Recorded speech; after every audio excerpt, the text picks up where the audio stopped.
It's just connecting at the moment. All right.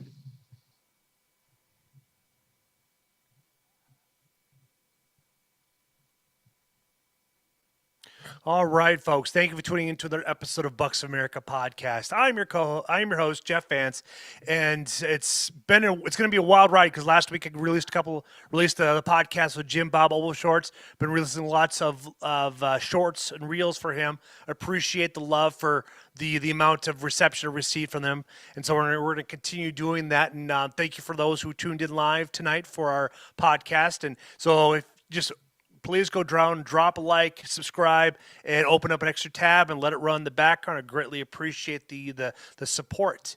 Now, tonight's podcast guest is Deane Elliott. Now, he is the manufacturer, the brainchild behind, there it is, Innovative Outdoors. Now, Inventive. what's Yep. that? Inventive. Yep. Inventive, not innovative. Inventive. Everybody uses innovative so frequently. It's like I need to start. I'm reading it too. I'm reading it right in front of my face here. I got the website up, but Inventive Outdoors, and he's got a variety of products on his website. The link is in the post, so it's pretty easy to find the information. But we're going to talk about a ScentRelief, CWD, Gutcheck. He's got wraps, wipes, bundles, all kinds of fun stuff. He has merch too. So please go and find him on Instagram. Go to his website. Support the small business. I'd appreciate it. I'm sure he'll appreciate it too. But I want to get into what are some of the earliest influences that got you into the outdoor world that led you to Inventive Outdoors. Sure. Thanks for having me on, Jeff. You're welcome. So I grew up in the suburbs of Washington, D.C., and I can remember at a very, very young age getting up very early in the morning, like 4:30 in the morning, piling into the back of my dad's pickup truck, literally in the bed portion with a shell over it, with my brothers and some friends, and driving about an hour and a half to get to a military base that allowed hunting. So at a very young age, I used to go and walk around with my dad while he squirrel hunted, and then went on to rabbit hunting, and just really, really fond memories of that. And then, of course, when I got old enough, I went on to deer hunting, and was finally able to carry my own gun, and just really grew up in the, I guess, in the sport or the lifestyle as a child, young adult. And so then I have to say, I got into my career life, kind of drifted away from it a bit. It took me over 7 years to kill my first deer, and I think that kind of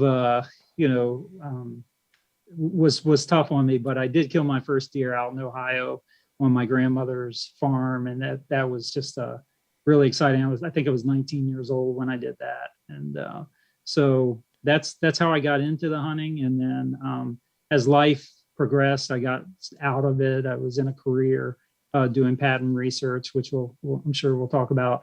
And then my father had a crossbow, and he was getting out of bow hunting.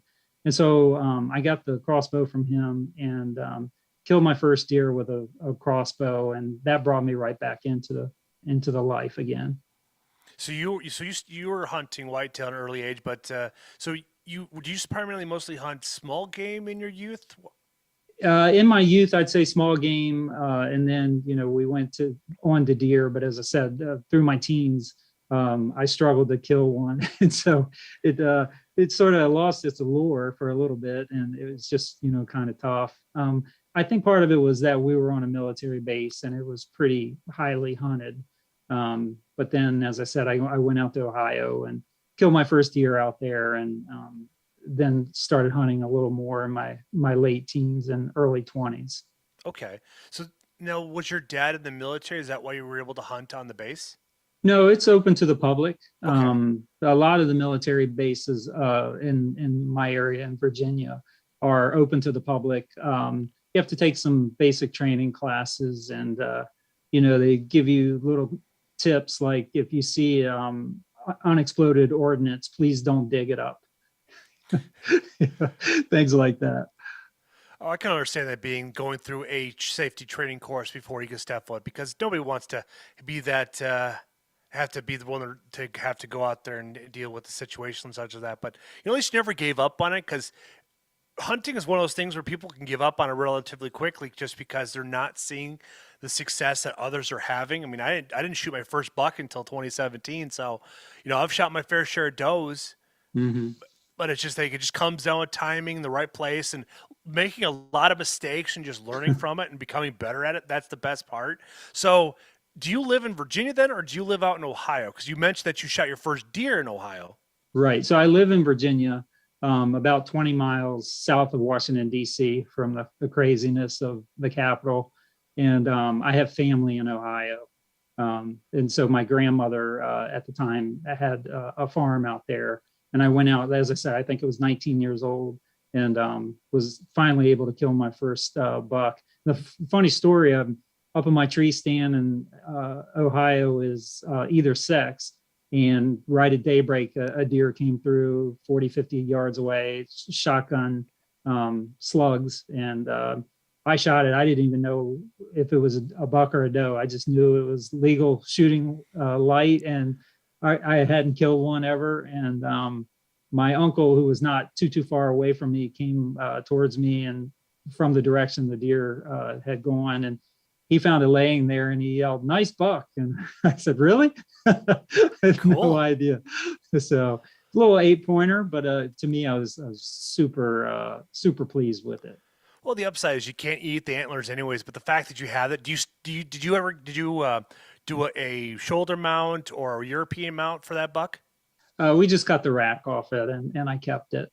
Okay, it's Yeah. it's everybody's different when it comes down to their first memory. When it comes down to that, like I wanted to get mine, did a shoulder mount for mine, but everybody's going to be different for their experience. It all Mhm. comes down to money too, as well, because Sure. we all know that getting a taxidermy animal is expensive. It sure is. It sure is. So, um, until last year, 2022, I had not had one mounted for 30 years. I Okay. later killed a nice 9-pointer um, a couple years later after that Ohio deer, and I had that one mounted. And then this past year, I sent you a picture of a deer that I killed in Ohio, and that was an 11-pointer. And so he's definitely going on the wall. And it was a little bit of a sticker shock from 30 years ago to today for what they cost, but it worth every penny. They really are, and it's a really good way to remember that memory. Because I like the people that they actually that put the energy and the money into it. Because now that is a memory that's going to last you your entire life, and it's like it's a conversation piece, and it's like it can motivate somebody else into getting hunting too. Do Sure. you have kids that hunt, or No, no kids, just my wife and I. does she hunt? Because it's like it's not uncommon now for ladies to get out in the tree stand. It's not uncommon, but it's not her thing. She'll tell you she's a purebred city girl, and her idea of hunting is going to the grocery store and finding a good steak. There's nothing wrong with that. It's an acquired taste, and it's like if it's not in you, it's just not going to happen for you, Now she which is all loves right. venison. Oddly Yeah. enough, she actually until probably 4 or 5 years ago, we always had a processor, Okay. and she would eat it, but she wasn't a huge fan. And then I got one and processed it myself, and it really took a lot of time to do it right. And after that, we started making our own breakfast sausage with spicing and all that. And she's a big fan. She loves tenderloin now, and I think I've brought her over to my side on that. That's excellent. That's a fun thing about like if you can teach people how delicious wild game really is, and it's like and why you go after that distinctive taste. It's like why not? It's just very Hmm. heartwarming to see other people become attracted to it. My wife now, she's developed an allergy to it or something like that where it just kind of runs straight through her, and it's not Yeah, the most pleasant. So it's like she eats it, but it's like very minimal amount because it's like well it doesn't want to all have to go straight through her, type scenario. But she hunts yeah. too as well. That's Okay. that's that's a fun thing. Shit, we haven't got her lined up on a buck yet or doe. It's just a matter of time and just getting her out there and like finding the balance of everything we do. Sure, sure. Yeah, absolutely. Absolutely. So now, do you So, primarily bow hunt or crossbow hunt? so I primarily crossbow hunt. I got back into it when I got my dad's crossbow from him, Okay. and I was hooked on that idea. I didn't ever really compound bow hunt.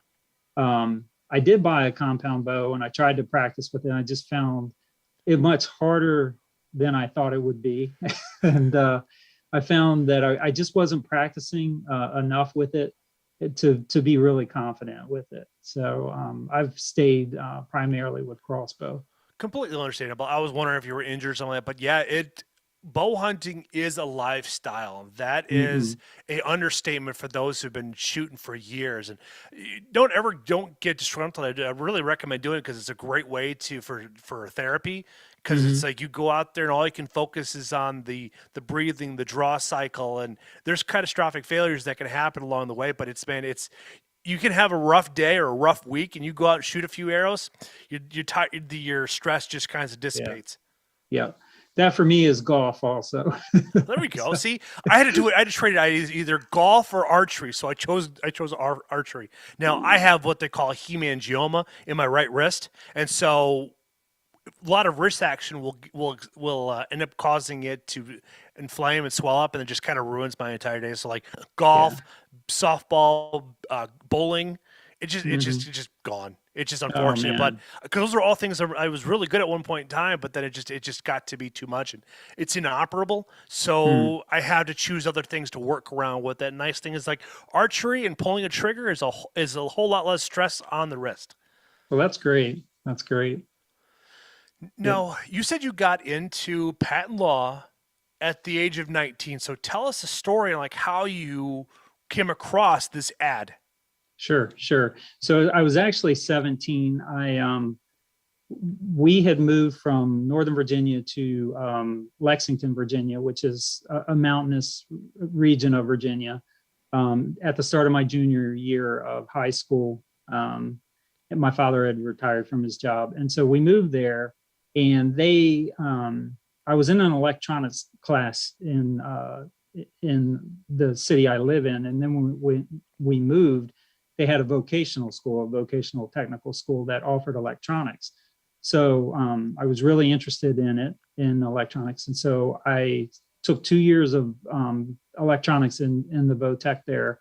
Had considered going into the military, had taken the entrance exam, was called from all of the branches except the Marine Corps because I did pretty well in the test. And they were offering me, to go to nuclear school for the Navy and all sorts of things. But honestly, I was a pretty unmotivated teenager. I was a little chubby at the time, and just I don't know, couldn't pull the trigger on it in my mind yet. So I Okay. moved back to Northern Virginia. I family in Northern Virginia, and I opened the ad, the newspaper. Back then, people still read paper and ran ads, and there was an ad in the paper for somebody with electronic experience.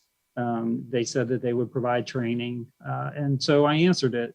I was 17, as I said, and it ended up being for a patent law firm. And I had no idea what the job entailed. I met with the founder of the firm, showed me some pictures, and said, how are these similar? How are these different? I answered his questions, and he offered me the job. And so that was a Wednesday, and I ended up starting on Monday. Very nice. So then are you still currently working for that firm or? So I stayed there for 10 years. The partner that hired me retired. He was a founder of the firm. And the other partners were more interested in litigation type work and not the research side of things. And so the workflow was diminishing. And I had also done some trademark research, so I was exposed to that side of intellectual property. And I decided at that time I just strike out on my own and start my own business doing patent research. So after 10 years at the firm, I started my own company. I was blessed to work with some really great companies like Caterpillar. I worked for Ping Golf, a lot of other big companies. And basically, so what the job entailed was when someone invents a new product, Okay. whether it be an in-house engineer or inventor, they would send it to a patent firm or a research firm like mine. And we would do research to see whether or not it had been previously patented, and then report back to the attorney or engineer. And they decide at that point, after looking at the results, whether to proceed or not. So I had my own company for 20 years. And then in 2016, I was approached by another company with an offer to purchase my company and to hire my employees back. And due to some industry changes, I thought it was probably a good time. It was a little earlier than I probably would have exited, but a lot of that work's now being outsourced out of the U.S. at a much lower rate. And so I saw that as my opportunity to, to take care of the guys working for me, and also, to sell the company. So I sold it in 2016 and got hired back by the company, and spent a couple of years there. And that's when I actually had started back into hunting and had come up with my Gutcheck indicator idea. And so they sort of overlapped a bit. I was working full time at the buyer of my company, and also, hunting and, trying to enjoy the spoils of having sold my business. But after a couple of years with the buyer, we just both decided it was time to part ways. And so I'd been hunting. So the Gutcheck indicator, I was hunting with a buddy of mine who's a great archer. His name's Jeff Strimmel, and he shot a deer at 7 yards, a really steep angle down. And we were at our hunt club near Charlottesville, Virginia. Okay. And he watched it run around for a little bit, and then it ran off. And he thought, that's really odd, 7 yards. And so we were tracking it and lost the blood trail. And then finally ended up kind of stumbling upon the deer without a blood trail, and saw that the arrow had exited the chest, and basically the cavity had sealed up with the entrails. And so I thought to myself, well, there's got to be a way to figure out if an arrow passes through the digestive tract of an animal. Sure. So made a little note on my iPhone when I got back to my stand that afternoon, pH indicator for an arrow, and got back to work, did a little search, didn't find anything even remotely close. And so I had one of my professional researchers do an unbiased search, and he didn't find anything either. And so filed a patent application on it, but really didn't know how to proceed. Okay. So a friend of mine's who's a brilliant patent attorney, his brother is a chemist, and I went to my friend and I said, do you think your brother could figure this out? How can we make this work? And so I got in touch with him. His name's Dr. Davidson down in Florida. He runs a little kind of shop for problem solving, chemical type problems. And he said, I think we can work it out. So they sent me a prototype. It was literally an Avery label, mailing label printed on with this particular material. Okay. And I went to the ATA show, I want to say 2017, and started talking to folks about it, showing it around. Got a lot of excitement about it. People seemed really pretty keen on the idea. And so I got back from ATA, and I still wasn't sure how to make this product, where to go. And I got an email from somebody who had obtained the list, the ATA list, attendees list. And it was like it was written for me. Do you have an invention? Do you need help getting it to market? I can help, which was pretty cool. And that ended up being a gentleman by the name of Don Bell. He used to own Code Blue and Top Secret. Oh, okay. Yeah, I know Code Blue. I don't use this product, but I know of it. Yeah. He was the one deer, one bottle guy, and the oxygen-free. Those were his inventions in that world. And he had sold those companies off and was now doing marketing and consulting. And so he helped me find a printer that could mass produce the Gutcheck indicator. We worked on all the packaging, design, all the things that I had no idea, how to do. And so that product was off and running. So the first product is the Gutcheck Indicator Arrow Wrap. And this is what they look like. And so the center portion is pH sensitive. Okay. I noticed some of the picture you had sent me. Now, because I know you have a reflective wrap as well. Yes. Does that gut indicator also have like reflective material above and below it? Because I wasn't quite sure. It's very I don't know difficult to say because you're glare on the. Yeah, sorry. The upper portion here and lower portion is that reflective material. Okay, it is. And then the middle portion is the pH sensitive material. So it's reflective, it shows blood, and it changes colors immediately if it's exposed to pH. That is pretty nice because I would definitely would have used it this past October. I shot a doe and I shot her far. I didn't do a gut check, but I shot her so far forward. You know that spot in the brisket there where it's like if you do a complete pass through, they have a high probability of living, and that's what ended up happening to me. But it threw me for a loop because it's like my arrow must have just drifted, or I didn't have it compensated with my pin sight, but what ended up happening is it went straight through, but it's like, okay, it's very clean. So it's like, obviously I didn't hit anything that's real vital, but I had a lot of blood, but she never stopped running. That was a thing. I tracked her for 400 yards, 300 of it where I actually saw a lot of blood. So, but Wow. it's just, I had friends that as I showed them the picture, showed them the fletchings and like, oh, yep, I've been in your shoes. I know where you hit it at. And it's like, she's going to survive. So it's like, well, maybe next year she'll get bigger. Or she'll get eaten by the coyotes, one of the two. Right. I mean, nobody wants to gut shoot an animal, but it happens. And, I hear all sorts of things. I've had people say, I don't ever gut shoot an animal, and well, good for you. I mean, that's great, but there's so many variables these days with, deflection, jumping the string, any number of things can happen.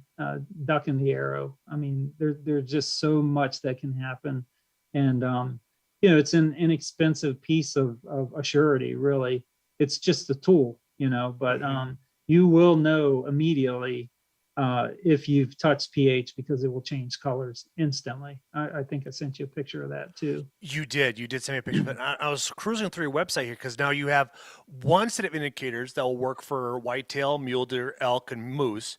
But then if those were on the website now, you have another one that indicates for hog, turkey, and bear. So what makes those two strips differently based off those two different species, those multiple different species? Right. So the deer family are generally pretty close to one another in their diet. Yeah. Right. And the same is true of the hog, turkey, and bear. It's their the pH level within their digestive tract that it's looking at. Okay.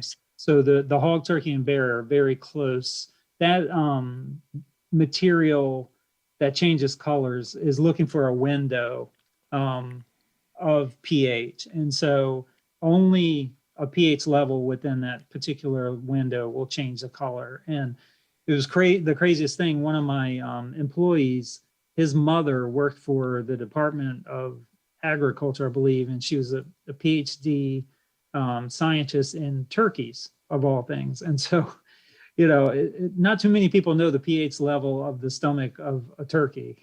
So, it was just a resource I was able to go to and determine. And same thing's true of the hog and the bear. So because their diets are different than deer, they have a different stomach acid pH, and that's why there are two families of indicators.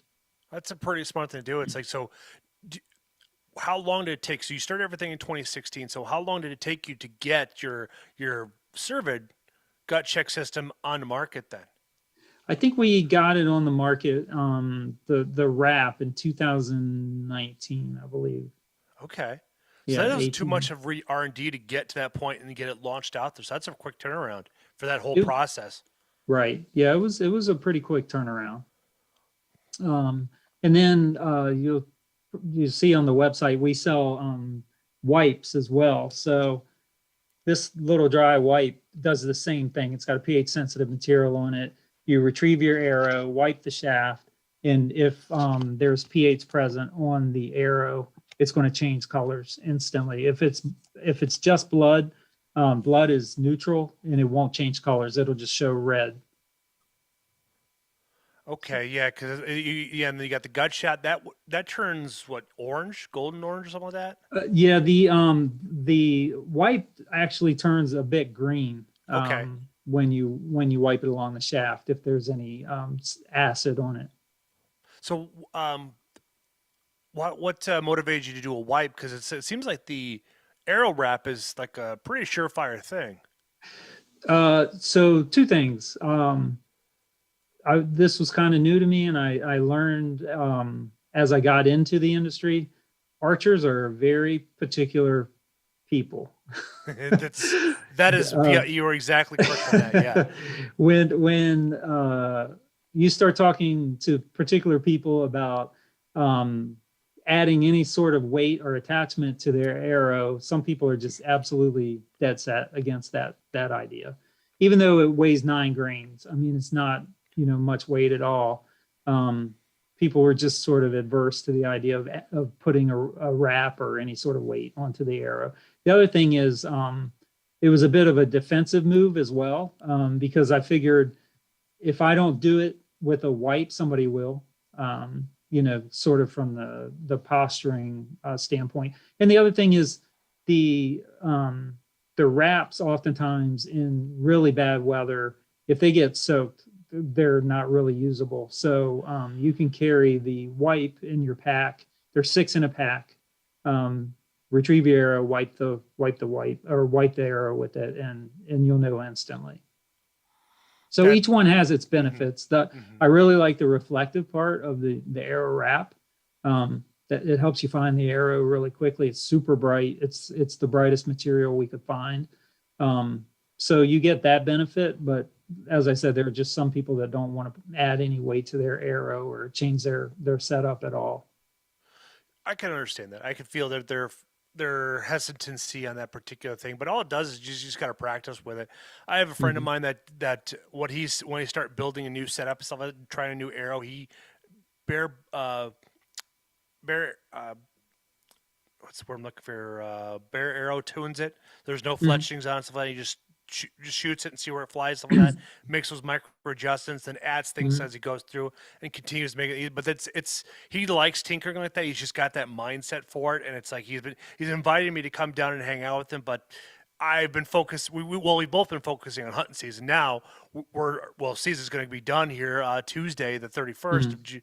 of January. So then it's like, well, now my time frees up. It's like I want to come down and like actually do a breakdown of the arrow and learn from there. So have Yeah. you done well since? So have you done any testing with arrow flights with any like have you just given like, hey, give us your feedback on the trajectory of this arrow after you put the wraps on it? Have you done something like that to kind of provide that feedback to Yeah, the culture? we've had users put them out. We've had people post on Facebook that, showing that they Robin Hood with them. Um, but still some people are just so skeptical. It's hard to change their mind. So, that's why the wrap, I mean, the white makes a good alternative for some people. We have guides that tell us, with the speed at which arrows are traveling, and especially crossbows these days, they have a lot of hunters that will say, I know I heart shot that deer, and then they'll find the deer, and it turns out that they got shot it just because you can't track with your eye.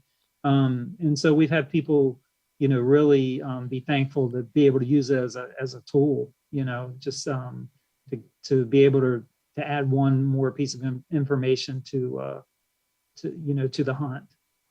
Yeah, that would definitely would have made a make it anybody's day a little bit easier because then if they know been a gut shot, then it allows them now. It's like, well, looks like I'm gonna go home, have a nice shower, go take a nap, and then come back in the Right. morning. That's right. That's right. Yeah, I guess depending on where you are these days with the coyote problem, it seems to be pretty prevalent. But if you can wait, it's when in doubt, back out, as they say. That is the wise tale that will never last, will never end. So you also have another product. You have your wraps as well.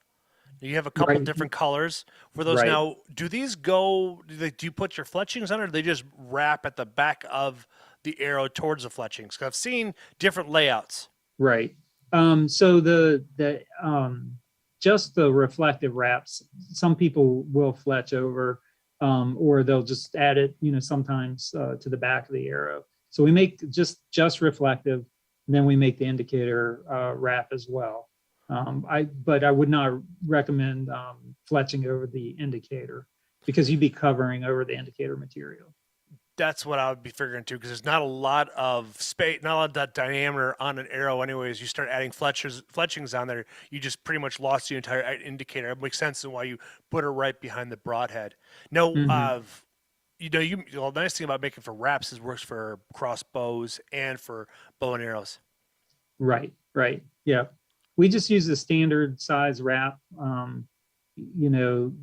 think the one thing you would want to avoid is overlap. Yeah. If you're using a micro diameter, you could always trim it. But the big thing is we went with just the standard size wrap. So what came next after the gut check? Because I see you also have CWD-Free, and then you have Right. ScentRelief. There's two different ScentRelief. products. Right. Two intertwined but different products. So I was working on the Gutcheck indicator with Don, as I mentioned, and I said to him, Don, I don't know why I haven't asked you about this. I'd sent an email maybe a year prior to even meeting Don to that chemist in Florida. I said, this is going to sound really crazy, but is it possible for me to convert my urine into deer attractant? And it took him a day to get back to me or so. He said, well, Deane, probably, maybe. He said, but it's just not my area of expertise. Okay. I wouldn't know how to begin. He's some super polymer guy, so he just didn't know how to proceed, nor did I. So, and I knew just enough about urine to be dangerous, right? I'd done a little research, and as it turns out, like 95% of urine is water. And then there's, 5% of other stuff. So I figured, well, if it's all 95% water, there should be a way to do this. So I kind of had tabled it. I was working on gut check, and then I met Don. And as I said, Don, I want to forward you this email that I had sent to my chemist, and, you tell me what you think. And so I sent it to him, and he called me up, and he said, Deane, I think it's probably doable. I just, I don't know how, but my chemist probably does. And so he put me in touch with his chemist, who's been in the hunting industry for over 30 years. And the guy said, I think we can make it happen. And so they sent me some prototypes, and, I peed in a bottle. I added this powder to it that they provided, waited a little while, added the second bottle. At that time, I think it was the apple scent that I was using. I put it out behind my house. I've got some woods, put a camera on it, and the deer came to it. And I was absolutely blown away. So, so that started the process of ScentRelief, which is on my shirt. And so the idea being, you can go into your stand, take this bottle with you. I've got one here. So you've got this 20-ounce bottle. Inside there are two different bottles. So you go up to the fill line, add the neutralizing powder, wait 15 minutes, add the second bottle, and now you got 16 ounces of tarsal scent, or estrus, buck, doe. Okay. We also make it in cover scents, and so we've got a raccoon cover scent, for instance, a fox. All of these have been field tested. They've been put out all over the U.S., and the deer and animals come to it as if it's natural deer urine or, a cover scent. So now with the you putting water in these bottles, then you adding those extra additives then, or? No, you're peeing in the bottle. Oh, yeah, you're actually using your own urine for it. Yes. That is clever marketing. It's like you never have to worry about water. Yes. Yeah. No, you're peeing in the bottle up to the fill line. No kidding. No kidding. Absolutely. And the science behind it is pretty simple. whether it's your urine, my urine, a bear, a deer, whatever, it's 95% water. And so there's 5% of other stuff in there that we figured out how to target. So we neutralize it, we oxygenate it, and then we add the second bottle. And so, like I said, in this case, the second bottle contains our tarsal scent. And so after you add the neutralizing powder to it, after about 15 minutes and it fizzes and stops, you have effectively created just a neutral urine base. You could pour it out and the deer wouldn't be affected by it. But now you've created this base that you can add any scent to you want and use it to your advantage. So now are these a one and done scenario, or you can use these throughout the season with the current package it comes with? So with the current package it comes with, it'll stay fresh in the bottle for weeks. Okay. But we don't sell like a separate refill kit, because there are a couple things, you have to use a big enough bottle to allow the reaction to take place. There's bacteria stuff, you wouldn't want somebody using a dirty old bottle they've been using for something else and using it. So we provide the bottle, the whole kit. And you're making, like I said, up to 16 ounces of attractant for $14.97. So then with the attractant, now I've seen some of the pictures. I mean, or do you just, after you add everything together, it does through the 50 minutes, do you just leave the bottle out there then, or do you dump it out and then that is your attractant? That becomes your attractant. So I do different things with it. If I'm sitting in a stand, I might use our buck or doe scent and after I've converted it, and pour a couple ounces straight off of my tree stand as a cover scent. But you can use it just like any other attractant, like make mock scrapes with it. You can put it in a dripper. You can use it on a drag line. You can use it just like any other deer attractant. Oh, okay. So it's So by doing that, you can use those little scent things along with using a drag. Okay, I wasn't quite sure with it. If you once you make it, you have to just basically use it for when it's the bottle, but you can dump it out and put it where you want it to go to either to funnel the deer to where you want them to go, or you reuse it each time you come out. Right. Yeah, you can, like I said, you can, people make wicks. They have all sorts of heated type dispensers. You can pour it in there. You're essentially, in the deer's mind, you're essentially making 16 ounces of deer urine to use any which way you want to use. Very cool. So then, did you have any footage of like any mature bucks, like the 8, 9 year, or that's 6, 7-year-old range on camera, smelling that urine? Because that's what a lot of guys like to see. Is like, is the proof out there? Is like, is there? Because that's the biggest thing. Is like, if you have a YouTube channel, that's where if you get all these guys with cameras, like, hey, get me videos of this stuff coming to it, because that's what really drives the send home. Is like, does it bring in the big bucks? Right. Yeah, we do. One thing is really cool. We had a guy at our hunt club down in Virginia, and he was skeptical, of course, and a lot of people are. And he said, "You get me a big mature buck coming into that, and I'll be a believer." It was his urine. He put it out, and within like 2 days of putting it out, there was a doe, a coyote, a mature buck, and a black bear all came to the same spot. That is strange to have 2 predators, a varmint, and then 2 doe come out. That is, I've done the big blocks, the feeders and stuff like that. And I've seen deer, coyotes, and coons come to them, but nothing like that. But something like all 3 of those showing up, that is a proof is definitely in the pudding right there. And in my mind, if you can get by the coyote, you're doing something. I mean, a coyotes are pretty smart, and a black bear. I mean, they're pretty smart. I sent you a photo also. We have some guys up in Canada that use our attractants, and they put our acorn scent out on a bear stand. And I sent you a picture of the bear coming into it. We have video of a bear coming into human urine that's been converted to acorn scent. And we could make bacon, we can make any smell, that we need to make honey buns, you name it. It's just a matter of, the demand driving production. True. So what's the longevity of this?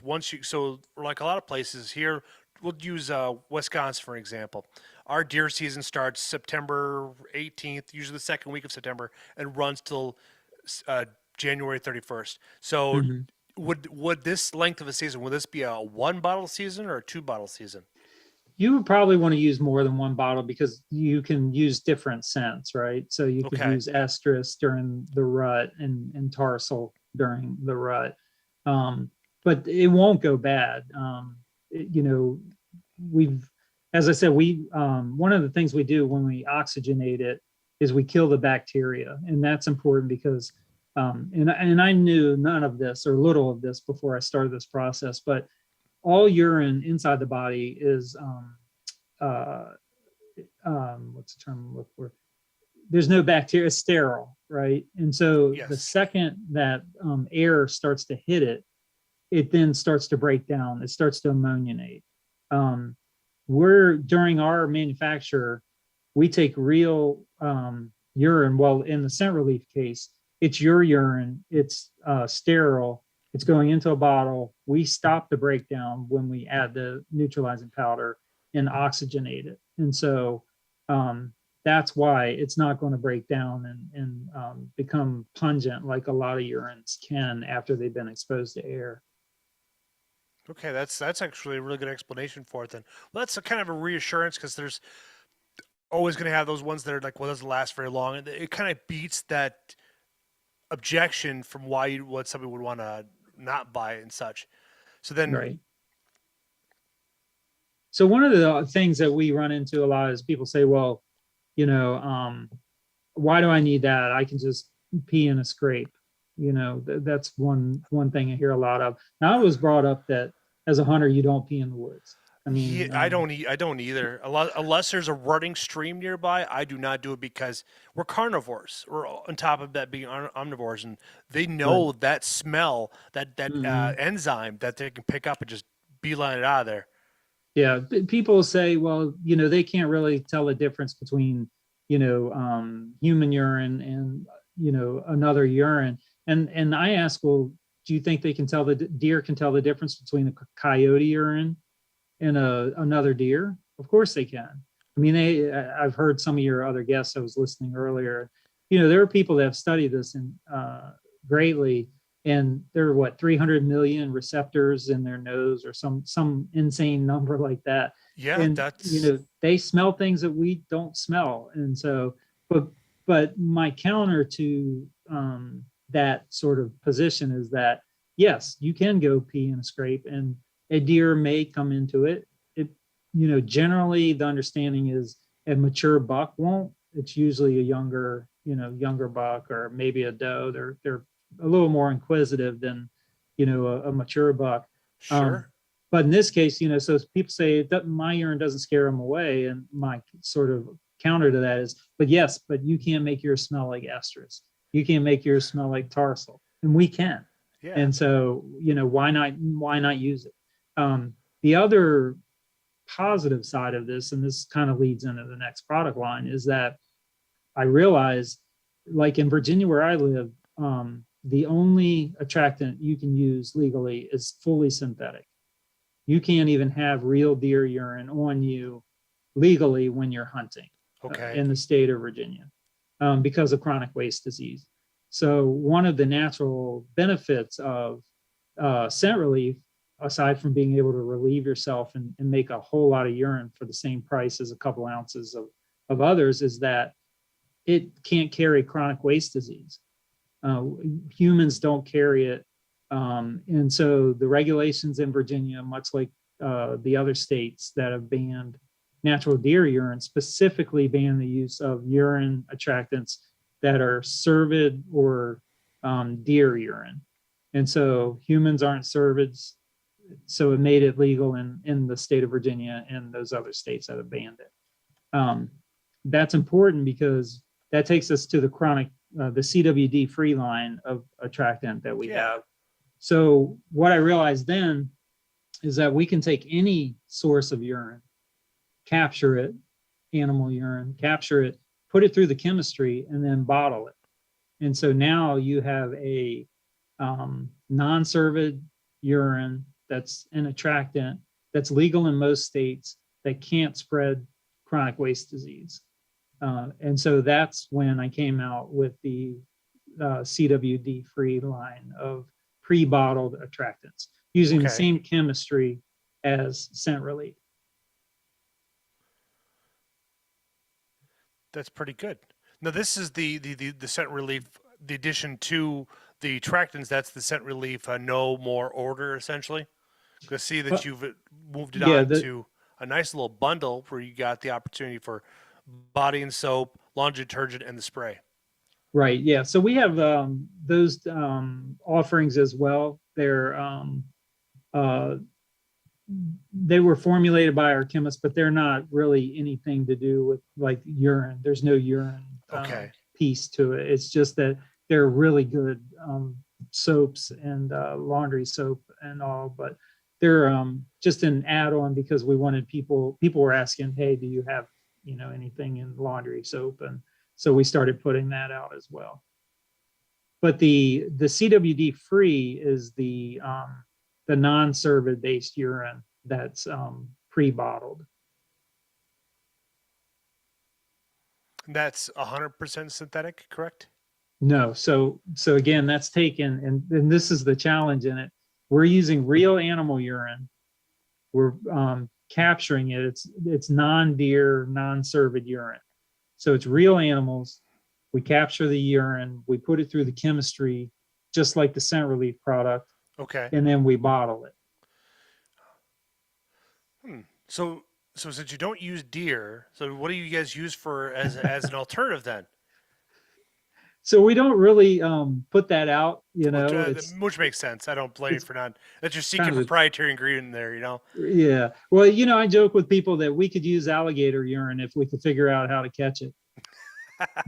That is true, because it's like you said, it's 95% water. All you're doing is adding that extra chemicals to change the structure of the whole entire liquid.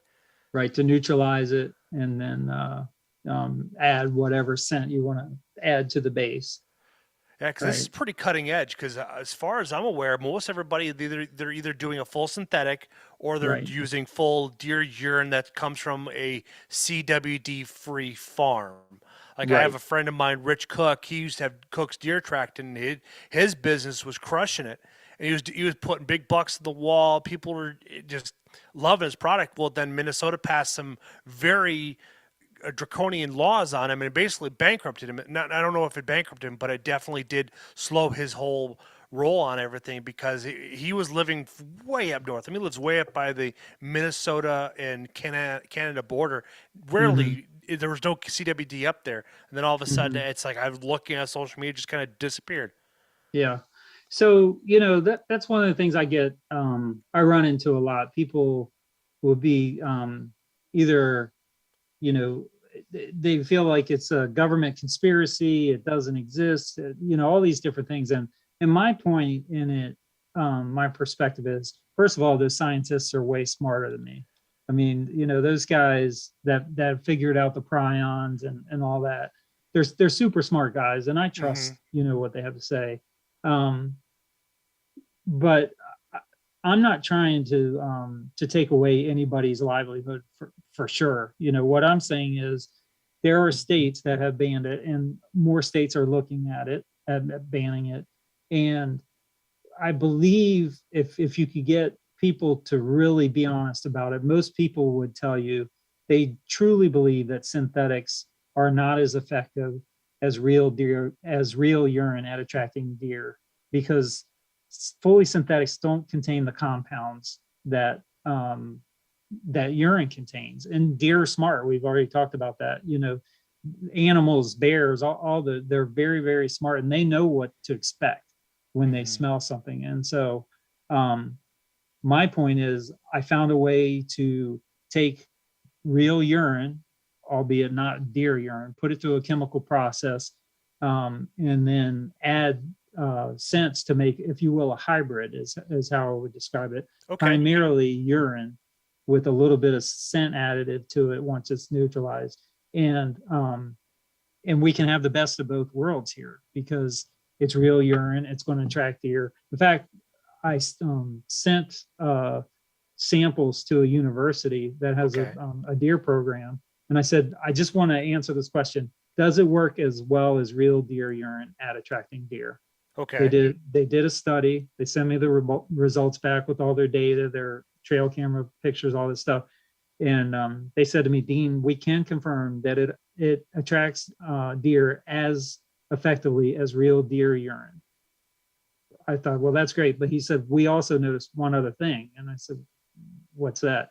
He said, after a certain amount of time, it appears that the real urine broke down and stopped attracting deer, and yours continued on.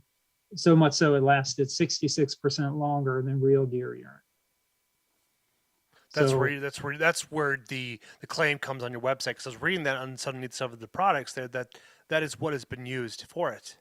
right. It was tested against real deer urine, and that was the conclusion that they came, that it works as well as real deer urine, and it lasts 66% longer in the field. So we have a urine-based attractant now that lasts longer, works as well as real deer urine, and can't spread chronic waste disease. So to me, it's a win-win situation. That is true. I was kind of back in 2019. There was a doctor. His name was Dr. Frank Bashan of the Louisiana State University of Agriculture, and he was making breakthroughs on the particular on CWD itself and trying to figure out ways to be able to create it. And he was thinking this was 2019. So his idea was that he wanted to develop a portable CWD test kit within the next 12 to 18 months. Well, that's already coming past. And then he also announced his plans for a CWD vaccine for captive deer and elk within 2 to 3 years. Well, we're reaching that 4-year mark, and I don't think Dr. Bastion I don't think he's got any closer, because it's always fun reading the papers because there's dozens of them out there that you can read through, but it would be nice to figure out what causes it, how we do it. Is it a reaction with our pesticides or herbicides that mix in with our current, or is it something that's actually genetically altered inside the corn or the soybeans that are mutating something inside the deer too as well? It's a very unique dynamic to figure it out, because I live in Wisconsin. We are the poster child of what not to do when it comes down to taking care of your whitetail herd. Right. Yeah. I mean, it's such a huge industry, and certainly we want to be good stewards of the deer and the herds, and that's really important. And so that's it. Honestly, if I just thought I'm going to be in the deer urine industry one day, with all the people that are out there doing a phenomenal job at it, that have deer herds, that do such a great job of trying to protect the herds and all that, I would never have gone into the industry. It's just it morphed from being able to use human urine into this non-cervid based urine attractant. And as I said, I wouldn't have gone into the industry for if I was just going to be another brand, so to speak. That is the genuine approach with the whole company. It's like you're creating something that's completely innovative, and it's like you're creating less waste, because now the human himself is going to be able to urinate in the bottle, create the product, and then you're good to go. Instead of having to bring out water, another water bottle, and extra stuff you got to carry on. I mean, granted, everybody carries a water jug with them and stuff like that, but it's just a great way to dispel it, But that's unique that your scientists, the way your mind has worked and created this is a really unique approach to the whole outcome of it all. And it's like the thing is, there's a lot of competition in the deer urine world, so. The proof is in the pudding. It's like, as soon as you get that one, like the Hoffman buck, or you get one of these just like a freak nasty out of Iowa, or the Yukon out of Wisconsin, you get one of those on camera. That's usually what changes your whole approach when it comes down to, like, I know J&S Scents, that guy out of Tennessee, not the Huffman buck, but what's the gentleman's name? can't remember it, Steven something, but he shot that massive 200 some inch buck, and their sales just went through the roof. So Yeah. it's amazing how fast you get one of those animals associated with your products, and then it's like that's a pretty much a businessman's wet dream right there, because you get a Yeah. you get a big monster bull, or you get a beautiful Sure.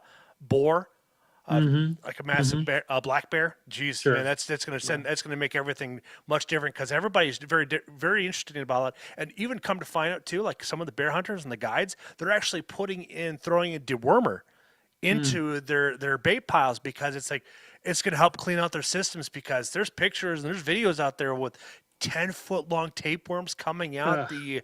these poor Wow. bears' rectums and stuff. It's like, man, you Yeah. poor guys. But it's Yeah. like it's an alternative works, and like I've had several friends now over the last 3 years get bear tags and not fill one yet. But they're Yeah. very hard, a very elusive creature to get Yeah. after. Yeah. So you mentioned, people being successful. So we had a guy named Ryan Blackwell. He owns Blackgate trail cameras. He killed a Okay. 191-inch deer using our CWD-Free. Oh, that's Um, amazing. yeah, in Ohio. I mean, just a monster. We've got a lot of people that have been using the product. It's just, as you said, it's a very competitive space. One of the challenges, quite frankly, is trying to get a rep group. I don't know if you're familiar with that whole process, but basically boots on the ground out trying to sell your product, because a lot of them already have some, competing brands that they represent.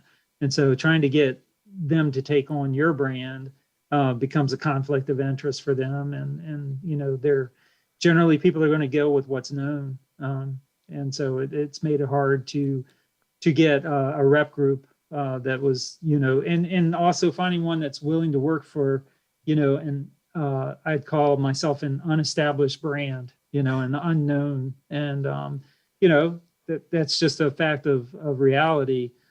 So having people willing to go out there and go to bat for the small guy and work harder has been a challenge. That's completely understandable. I have a couple of guys. I'm gonna set up a chat group outside of our podcast here, and one of his name's Dirk Stark, and he's got oddly enough, it's Stark Industries. Nothing to play on MCU, but that's just kind of how it kind of rolls, because his last name is Stark. Great Mm-hmm. guy, but he's got the mind for marketing, and Mm-hmm. he's got a pretty good network of people. It's a great way to start from there, and hopefully Yeah. he can introduce you to. It's all it takes is one introduction to get the ball rolling, and that's how. I'm just being blessed as being a podcaster. Like, I get to have all these great people on here. And if you notice on my wall here, I don't have anybody that's a scent sponsor, because it's such a tricky thing to put my hook my card up to, because there's a lot of great guys out there, but it's like having this platform out here for people to listen to. It's like Mm-hmm. it just provides that freedom for it, because like if I sign up with one particular scent person, I can't have anybody else on there. It's kind of Right. like I want to talk to all these people, because everybody has a different version of science behind it. Because I've had Zach Renew from Native Scents out of Alabama, Brian Mm-hmm. Sparks with Lucky 7 Cents. Then you're speaking with yourself here. It's like, well, if I partner up with one person, it's like kind of lose the opportunity of talking to all these really unique people, especially your Sure. type of innovative technology, like actually being inventive and like thinking outside the box, and like that's what could allow us to keep moving to the next level and such, and Yeah. having a good product that's environmentally friendly, dirt cheap to produce, dirt cheap to actually purchase and use and reuse. That's the kind of thing there, you know. Right. Yeah, sure. Sure. Well, you were talking about bears, so I'm sure you see this guy behind me. I do see that bear, yeah. That was just a real quick story. I had invented the Gutcheck, and I was down at my hunt club. Got there late on a Friday, and it was the crossover. Friday was archery for bear was in, and then Saturday morning was the start of black powder. Okay. So I got to my stand late. It was like 85 degrees. So well, I'll take my climber in, put it on my spot. I'll just hunt to the rest, for the rest of the evening. And so I got to my spot, climbed up the trees, just soaking wet, 85 degrees. It's like 4:30. Next thing you know, maybe 45 minutes later, I I look to my left and I just see this black thing come trotting out of the mountain laurel. I'm like, I think that's a bear. And it got like 20 yards from me, broadside to me. And I'm like, what do I do? He's kind of trotting. And I stopped it like I would a deer. I just went, man. And he stopped and he, looked right up at me at 20 yards. And I had my crossbow and I shot him and I saw my bolt hit him and it had a gut check on it. And he actually went from his feet over on his back, landed on his feet and ran away. And Okay. I was just super excited, but got down, looked at the gut check. It had blood all over it and called my buddies. And we had to track it for a little ways, but we found it. And it was just, I'll never forget it, for the rest of my life. It was really exciting. That is just absolutely exciting. I've been putting in for a tag here in Wisconsin. I haven't got drawn yet, but fingers crossed one day it will happen. But man, it is just, that's something I want to be excited about to be in that position. I was hunting up in northern Wisconsin here back in October, and where I was hunting at, like not even 60 yards away one night, about 11 o'clock at night, my trail cam goes off and I get some pictures, and here comes a sow with 2 cubs, and it's like, oh boy. And so I'm more scared of a sow than I am a boar, because at least a boar, they're going to take off and run. But sow, man, the bluff charger, or as we've seen this year, they can be very aggressive towards humans, because we've had so many different encounters out west in Colorado and Wyoming and such. Mm-hmm. Yeah. They're as a kid, a teenager. I don't know why. I don't know what it was, but I was definitely afraid of the idea of a bear when I was out deer hunting.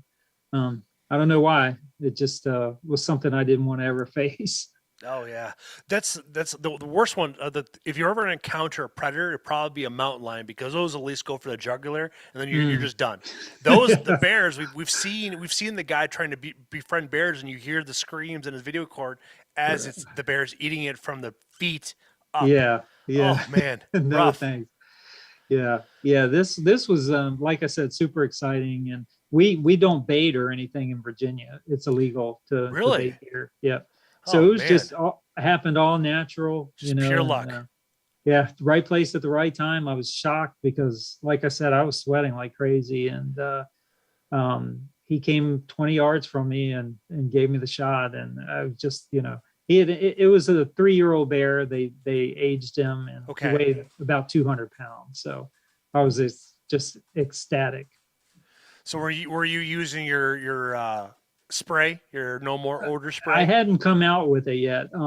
This was when the gut check had just come out. So, so this would have been that 2019 era then. Yeah, that 2018, 2019. Isn't that something, man? Because those bears have just horrible eyesights, but boy, they could smell. Yes, they can. They absolutely can. Because I don't know if you've seen the Netflix show with Steve Rinella and Meat Eater and stuff like that. They're out there hunting in I think it was Montana, spring bear season, and they had a bear wind them at 1,200 yards. Really? Yeah, no, I didn't see that. They have it all on camera too. It's absolutely unbelievable. The fact that you got within 15 yards and did smell you at 85-degree heat. Yeah, it must have been the right thermals or something. I don't know, but what an experience it was. It was pretty exciting. Yeah, it is. That is just absolutely mind blowing. Well, earlier this year, there was a guy on Instagram. It's actually called Rut Holsters, and I just recently purchased a new bino harness, and he sent me one of his little. It's a can koozie. It's like a slap bracelet for it. So it's the best part is you can just slap it on there while waiting for another beer. And he came out with Molly holsters that can go on your bino harnesses. And the fact he did a custom one was perfect for it. But after dealing with, because being in Wisconsin, I knew my wife always wants me to carry, because we have wolves, we have bears, we have cats. And so I thought it was like perfect. It's right before season kicks off. I'm going to have my podcast soon. And I need to get one of these and put it on there. And it's like, it sets right into my bino harness, or I can have it horizontal. You could do it horizontal, but it's not going to be very comfortable, or vertical, excuse me. So I have it horizontal. It sits underneath it. I used it, banged around with it, did not fall out once. I mean, it's just a typical Kydex holster, but it's the fact that it's very secure. He does everything out of Colorado. But when it comes down to bears, though, it's like, having something to help you for protection, it's just, and plus it doesn't put on your hips. It puts it Mm, center mass, so it's just much easier to grasp it. So this way mm. you're not having to fumble with the pack. It's like right there. Right, right. Yeah, a lot of guys at our club carry them on their chest, in some sort of holster there. Because you guys out there, Virginia, North Carolina, South Carolina, they're all over through that place. Plus, you also got New Jersey too. I mean, those guys have had issues with bears for decades, and yet they keep on doing the opposite. Instead of opening up a season, they just like, well, we're gonna have the taxpayers pay for professional hunters to come and remove them. Right, right. Yeah, they used to do that actually in Virginia where I live too. Downtown Fairfax, they were using off-duty policemen, paying just crazy amounts of money. I think I heard something to the effect of it was around $1,000 per deer by the time they pay the overtime and the sharpshooters and all that. Wow, that's expensive. Yes.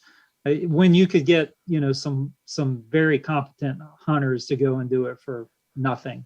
Yeah. Oh yeah, they'll gladly pay you to go and grab a tag to go do. We have a metro season here in my hometown, or not in West Salem where I live, but in La Crosse. You can do that. There's a lot of other areas in Minnesota and Wisconsin where you can do residential hunts. There's their own rules and stipulations for it, but it's like why not? Because it's like, but then it's like you have that extra added pressure that's like you're gonna which would make sense to have if you have yourself a gut check a system set up. So this way, then if you do happen to shoot one and you don't hit it in the right spot, it just tends to take off. It's like now you have something to give you that reassurance, because especially if the arrow doesn't fall out.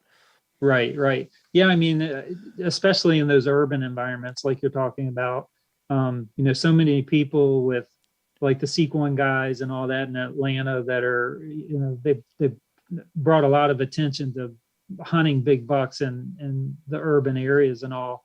And the last thing you would want is to shoot one and have it go lay down in your neighbor's yard and, pursue it too quickly. Oh man, and plus on top of it too, that the deer lands in a Karen's backyard. I was on a podcast last Thursday, and I was a guest, and I was talking about the story about the buck that's sitting behind me here, and I had to go retrieve it out of his backyard the following day, and boy, he didn't like me very much after that, because I did wake him up at 6 o'clock in the morning. But the landlord I was hunting, he didn't like him either. So as a big middle finger to him, he allowed me to hunt his property. And then once he retired, that's when I was like, hey, you can't hunt anymore, because now I'm retired. Because when they would be off work or when they would be home, he'd be at work, so we never have to deal with him. And when he's sleeping, they're getting ready to go and take off to go to work. So it's like you never had to deal with anybody. Now he retired. It's like, sorry, you can't hunt here anymore. So, but needless to say, I have been watching his property to see if it comes up for sale, because I will gladly, because it funnels in a perfect spot where it has bed covering out of the wind and it's got water. Nice. So that now, sounds nice. What do you got left? Because you said you have another product that you're currently working on. Tell us about that. So I'm working on a product. Basically, it's the Gutcheck Indicator in a liquid format. So it would be in a pen like this, and basically it's got a brush on the end, and you would be able to wipe it anywhere on the arrow, basically paint it. You could put it on a wrap and actually paint it on the wrap, or even on the fletchings. But the idea is the same. If it passes through blood, it's just going to stain red on this portion. But if it touches pH, it's going to change colors. In fact, I'm going to try and show you. See how well you can see this, but let me see. You can see how yellow maybe that's turned. I don't know with the camera, but I can see that it looks like a highlighter marker. Yeah, that's what the yellow looks like. Yeah. So basically, that is the reaction to the Gutcheck indicator. This is vinegar, so it's acidic and it's just changing color. So as soon as it touches, it's going to change colors, and you're going to know that you have gut shot that quickly. Oh, that's very convenient then, because then this way, then it solves you have the wipes now, and as another defensive move, you have the gel. Now, did you take this to ATA here a couple weeks ago? I did. I posted on Facebook that I was working on it because a lot of people have been asking about it. And I said, look me up, I'll be around. And so I got an opportunity to show it to a lot of people. And there's a lot of buzz. A lot of people are really interested in the idea.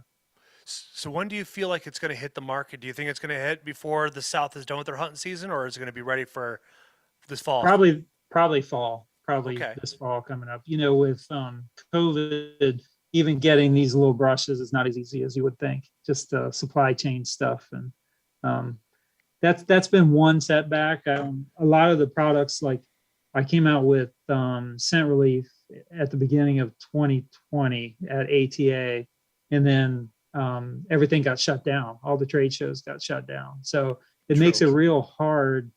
My products, for better or worse, are ones that have a high level of education that has to take place.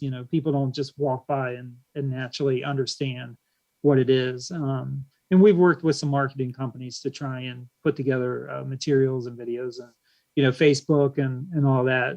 Invested a lot of time and effort and money in doing that, but it has made it difficult for small businesses like myself to get out there and actually educate people.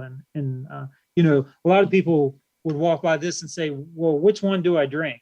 It's like, I recommend none of it. So it's been tough.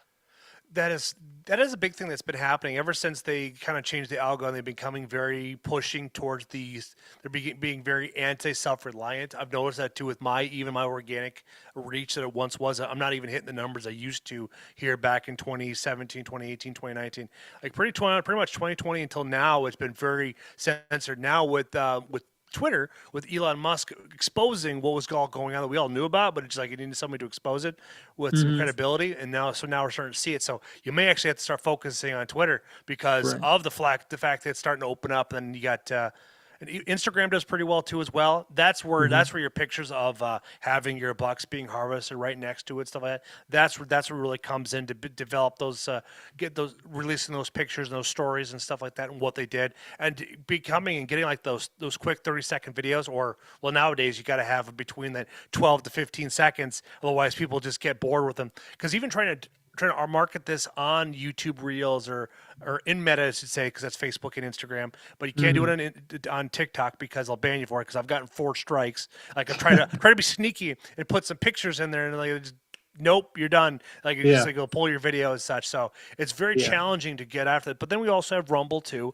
Rumble is another platform that is very based society. Like like if it's very promoting of all things. It doesn't censor like it does with other big tech and such. So there you Okay. got that. So maybe going after Twitter might be the better option, just because of the fact that Elon Musk is now at the head of the show, and he's releasing the Twitter fires. He's releasing all this stuff. So it's like probably Right. a safe bet to get back on that platform, because up until before he took over, man, it was just it was dumpster fire, because you couldn't promote any products on there, because they needed to censor everything. Anything that was a competing opinion, you're not going to be able to do it, because that's the wrong thing about it, because science is always ever evolving, and being able to have a discussion about CWD and like what are people doing, because granted, I understand PhDs kind of have an ego on their shoulder and they want to be able to do it, but it's like we as a human collective, we need to preserve this, and we don't need to be selfish. We need what is everybody doing? What is everybody trying? Because if we don't fix it, we're going to end up having a massive issue. Knock on wood, we haven't had any confirmed cases of CWD transferring into humans. Did you ever hear a couple years ago that they're out in Oklahoma? They had a massive virus, like pretty much decimated the groundhog population. Have you heard of this? No. So what they did is they isolated the problem, and the delivery system on how they delivered the vaccine for it was just beautiful. They used peanut butter. And they kind of create like dump sites for it, and Okay. you just dump it out there, and then put trail cams up, and then they eventually would eat it, and then it would spread it around, and it tasted really good, and more came, and that's how they solved the problem without having to do any other massive interjection to their ecosystem. Because if you Right. try to spray something, well, that could affect that will have unsurmounted tolls that could play on the landscape and also the water. But being in peanut butter, to dissolve it, kind of all goes through it, and it solved the problem. Now they're because that's Yeah. that like out in Kansas and Oklahoma and places like that, going out hunting and shooting prairie dogs is a fun thing to do. Mm. Kind Yeah, of like that would be. it's just like you don't eat. I don't know of any people that eat them, but it's like it's equivalent to our squirrel and rabbit. Just like it's just a fun thing to have. Yeah, that'd be fun. I remember growing up, a buddy of mine, his dad, he would that was a yearly trip for him to go on out there. He wasn't big into big game, but he was always a marksman. He was always like shooting stuff, and that was his way of getting out there and kind of like having a vacation away from the kids. And Hmm. that's what he did for a lot of years throughout the '90s and stuff like that. Absolutely had an absolute blast seeing pictures and all that fun stuff, seeing all the prairie dogs lined out. But now it's like coyotes seem to be the new thing because Mm. they're a very difficult thing to work with. The Yeah. best person to ever if you want to learn about coyotes and coyote hunting and all that fun stuff, Dan Flores. He has Mm. been on Joe Rogan's podcast. I think it was like 5, 6 years ago, Okay. and he teaches in New Mexico. And Mm. he talks about the differences between the gray wolf, the red wolf, the Mexican coyote, and the red coyote and stuff like that. It's very informative. And I would like to Interesting. go to one of his classes and just sit back and listen. He's Yeah. got a couple of books and such, and very intelligent man. It's like when he starts speaking, he's like you just want to calm everything else down and just listen to the amount of advice he has, because he even talks about like what they did to remove wolves off the landscape and how dumb they really were, because it's like they stick knives in there and then they eventually start cutting their own tongue, and they'd keep doing it, and we know what Mm. happened from it. But with coyotes, it's a whole other ball game. It's like they're very smart. They're far Yeah. more intelligent than wolves are. Yeah, they are. They're wily. Oh yeah. Oh, for sure. Oh, that is an understatement. For sure. For sure. Well, yeah, well, we're still here. We're still grinding it out, and we're always looking for people to provide content. So I'm happy if people are interested in trying our products out and creating content for us, they can contact me and be happy to have them, give it a shot and let us know what you think. Yeah, because I see you have those who are listening or watching. If you go to their website and you go to their homepage, there actually is a spot if you want to sign up for pro staff and such. Now, are you currently accepting applications right now? Because I know a lot of companies they'll start their application process in like, let's see, Lakewood did theirs in October. A lot of them started in October and November, and then they start rolling out the approvals right around Christmas time. What's the approach that you guys do with pro staff? Yeah, so we like to get it going. Primarily it's the deer season we're focused on, although we have, other animals, bear and whatnot, the products related to that. So generally I'll start in the beginning of the year and then get the products out so that people can start with the mock scrapes in the summer, because we see, especially with our bucks, we see a lot of velvet bucks coming in June, July, August. And so we like to start capturing photos around that time. Oh, that's fantastic. So do you have a deadline on when you're going to stop accepting applications for the pro staff? We generally will stop around the end of March, early April. Okay, so then Uh, this podcast will be coming out this week, so that's the best Okay, part. So it'll be right out there, and I'll soundbite this as well, so this way then people can look for it. Because that's what I've been great. doing with my episodes. It's like I will edit them down, I'll find little snippets and throw them up on all the platforms and go from there. Yeah, great. That'd be great. So anything else that we have missed? Because we've hit a lot of fun topics. We have. No, I definitely appreciate the opportunity to get out and kind of tell the story. It's when I when I had my patent business, I was very much in the background. I didn't ever talk on a camera or have that opportunity. So it's been an interesting ride, realizing that I've got to get out there and got to tell the story so people can see I'm not some big conglomerate, some big, hugely funded operation. Certainly have taken my lumps and continue to do so, continue to learn. But I love the industry. I love, what I'm trying to do here, and the attractant world. And certainly even with the Gutcheck indicator, I think there's such a need for being able to tell if you've made a bad shot or not. That I really do appreciate the opportunity and enjoy getting to get out and do it.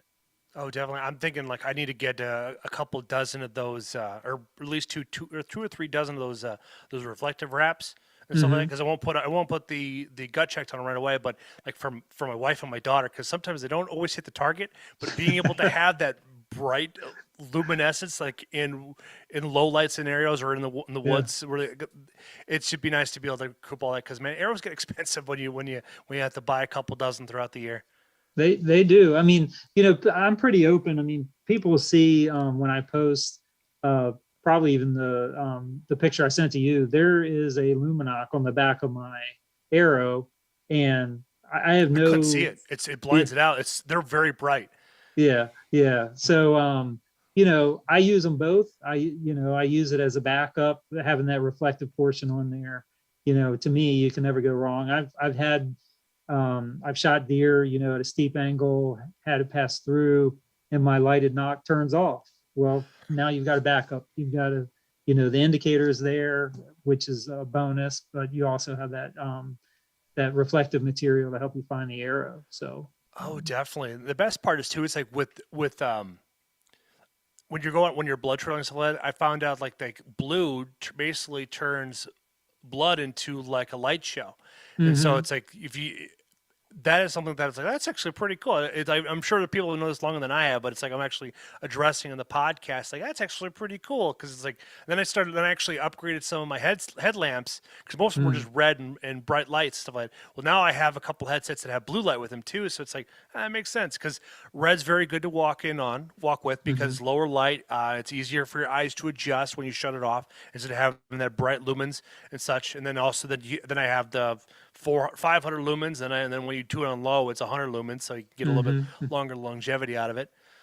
But boy, Yeah. this has been a lot of fun, man. So do you have any Good. hunts coming up that you want to talk about? No, I just wrapped up, the deer season. Killed my biggest buck to date so far. That's an 11 pointer. I sent you the picture of. That was Yes, he's a out in stud. He is Ohio. just gorgeous.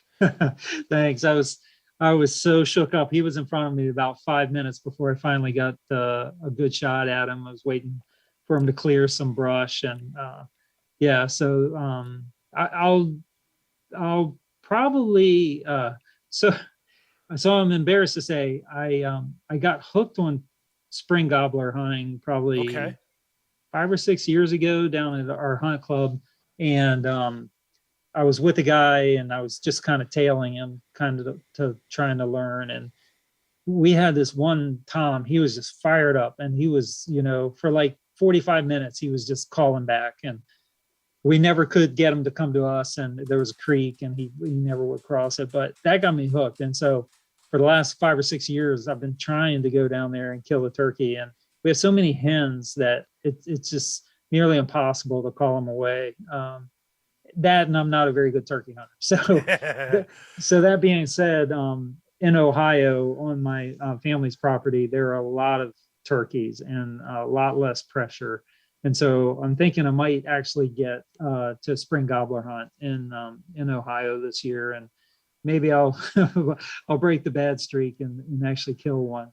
There you go. Hopefully, we'll be able to pull it off. I don't know if you've seen it, but Pat Newcomb, he came up with the blind last year called Yeah, Newcomb blinds. yeah, yeah.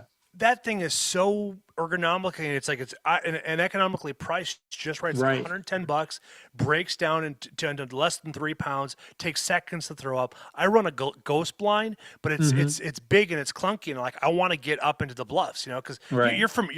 you have mountains, I have bluffs. It's like Yeah. not as tall, but we have the same thing to do with it. And it's Hmm. like it's very streamlined, and he's also going to be releasing a longer or taller blind Hmm. because I Hmm. have bad knees, and it's like the reason why I didn't buy it last year is because it's like it was just too short, and Hmm. it's like my knees are just not, and I'm having hip issues because I took a Hmm. nasty fall from the ice, so Hmm. it's just like being if my knees are above my hips.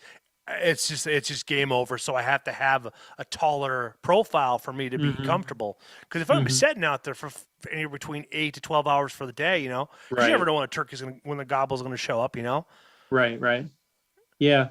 I actually, I went by and said hi to him at ATA.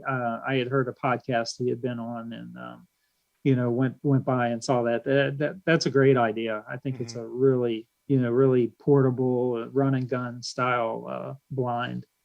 Oh yeah, and Pat is such a nice guy too. I had him on my Hmm. podcast. We did a quick 15 minutes because we have the open season outdoor show coming up in March, end of March or beginning of April, and it's weird because it's going to be really cold, windy, or it's going to be just garbage where it's going to be freezing rain or snow. But he was there and he was just talking a lot. So it's like, all right, well, I'm going to be mindful of your time. And so we managed to squeeze in a quick 15-minute interview because I couldn't get there early. It's like getting there early in the morning is just ridiculous. And Hmm. then on top of that, trying to do something at night is like he's already exhausted. So we're gonna keep it short and precise. And man, just awesome people. I mean, him and his whole Cool. entire crew, his innovativeness behind the whole process. It's like it's great, especially for you being a crossbow guy. It's like that's Hmm. perfect for you because it's like you're gonna have that. I don't gun hunt or I don't crossbow hunt, so I just pretty much do bow hunting. And it's like I'm a 6'2" dude. It's like I got long legs, so it's like I need to have that clearance because there's been Sure. times where I've been in blinds and I'm like I know I've hit my cam on some of the framing Yeah. on top. Right. Right. Yeah. Yeah. Yeah. So that'll be it. I think probably through the spring, and then we'll be back into deer. So in where I live, there are 3 counties I live in, or around, and our antlerless season comes in the first Saturday of September, Okay. and then the normal deer season starts in October, and then it runs through, I'd say, January, and then the antlerless comes back in through like April. Mm-hmm. So you could literally shoot deer from September through April if you want, because they're just overpopulated and they're trying to reduce the herd in the cities. So I gotcha. um, so it's possible I could do some antlerless in the spring, but right now I'm just kind of recuperating from running the roads in last year's deer season. That's for sure. Now you're gonna make your way to was the Great Outdoorsman Sports Show there in Philadelphia or is it in Pittsburgh? It's in no, it's not. It's in Pennsylvania. Gosh, I'm drawing a blank, but Yeah, I know. uh, I've been seeing advertising for it. So are you gonna be able to make it out there? yeah, I'll probably go walk it. I'll probably go. It's a big commitment to set up a booth or Yeah, a for table. 11 It's like days. a 9-day deal. Oh, 9 days. Okay. Yeah, so you've got the first weekend, the full 5 days of the week, and then the following weekend. So, um, and we've got some travel scheduled during that time, so I won't be able to go there and set up a booth. But I'd love to go and talk to the industry folks there, and see how things are going, see how attendance is, and what's new. Oh, for sure, man. So, man, that's exciting what you have. And do you have any other do you have any other trade shows you're gonna be going to this year? Yeah, there's one in late February called the Western Virginia Sports Show. Okay. That one's coming up. I think maybe Columbus, Ohio in March, and then I'll start, making some more plans for other shows after that. I think there's one in Richmond, Virginia in August. So some smaller shows like that right now. Okay, that sounds like a plan because we got Iowa Deer Classic, then we have the Minnesota Classic, then the Dells. We have that one coming up. So those are Mhm. just kind of ones. Then you got the Peoria, Illinois one, but I wouldn't recommend going that one. That's just Peoria is like it's ranked in the it's usually consistently ranked in the top 10 worst cities to go to in Illinois because it looks like a war zone because everybody left. The only thing that's left of there is Caterpillar, and they're barely surviving because Katsumoto's coming through and they're buying up their properties. I have visited Adams Street quite a bit in my past there in Yep. Peoria. Been there quite a few times, and it's a great company to work with. They're truly innovative. But as you said, if they weren't there, I'm not sure what would be there. I know they did a lot of renovation and restoration in the downtown, like along the Riverwalk there. The last time I was there, I think I was there in probably 17, something like that. But I know they were at one time they were looking to move their corporate headquarters up to Chicago. So I'm not sure, what No, they never what did happened. that. They did get they did get investigated by the FBI for something, but I don't know whatever Okay. happened to that. Either they paid somebody off, or it was just somebody just trying to smirk their name or something like that. But yeah, they've Mm. definitely changed it. But downtown's basically all died because high taxes, high property taxes. I mean, it's Yeah. basically you don't go there to start a business, you go there to die.